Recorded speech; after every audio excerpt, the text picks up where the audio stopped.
Hi, welcome back to my channel. I'm Holly from Flow Movement Therapy, and today we're going to talk about why it is that I don't use extended medical for my clients here in Canada.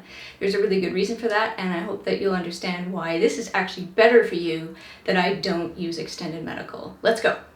So the idea for this video came about because there was a woman that I met in an event who really wanted my help and was keen to solve her problem, but she was really put off by the fact that I don't accept extended medical for my clients.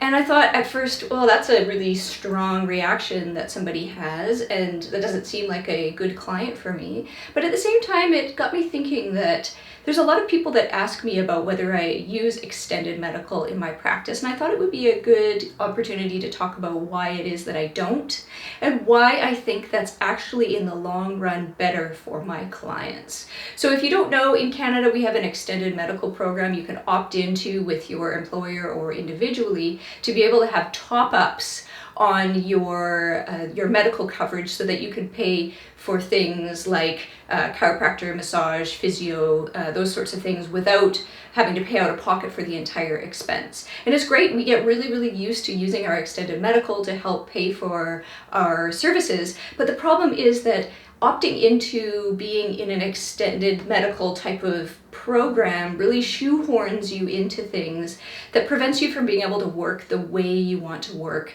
And so what happens is a lot of these clinics get into this sort of factory model where they churn people out at chiros every 20 minutes, physios every 45 minutes or so. And so you don't really get a lot of time to be able to work with somebody one-on-one. And so it's kind of a limiting way of working with a client, that you're shoehorned into being able to get everything done within the time allotted by extended medical, but also within the framework of things that are legitimately allowed to be submitted to extended medical.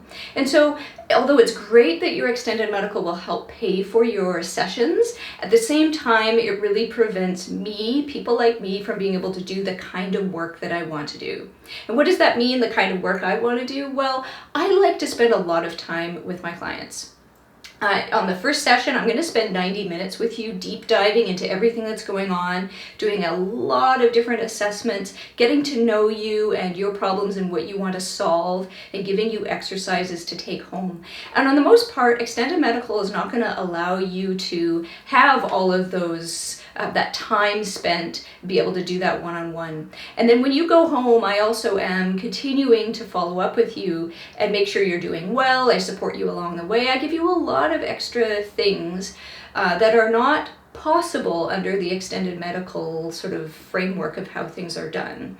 And then when you come back to see me, we have follow-ups that are an hour long. And in the extended medical programs, they don't really allow you to have that much time with clients one-on-one. And so if I was under the extended medical program, I would just not be able to give you the value that I think you really need in order to sort these sorts of things out in your body. And so I've opted not to go down the road of these modalities or these skill sets or whatever the word I'm thinking of, being the type of practitioner where you can submit to extended medical. Now you can as a personal trainer, yeah, you can. If you have wellness dollars, you can do that. But I find that most people will not get the kind of work that you get with me if they're going to these other types of practitioners, because they're just restricted with the amount of time they can spend and the kinds of things that they can do with you, as well as all of the other supports that I do outside of our sessions together and the other opportunities you have to come to workshops and do a whole bunch of other things with me. It just doesn't fit in that model. And so my interest is always what's best for you. How can I best use my skills and training to help you get better in your body? And that's always job one for me. And if I can do that outside of the extended medical system, that's what I want, is because it's all about you and what you need. And so I hope that's helpful for you to understand why I haven't gone down that extended medical route, and why it is that I think that's actually a much better option for you to get what you actually need in your body. So I hope that's helpful, and if you want to know more about me, you can go to my website flowmovement.ca and learn a little bit more about my practice. Until next time, bye.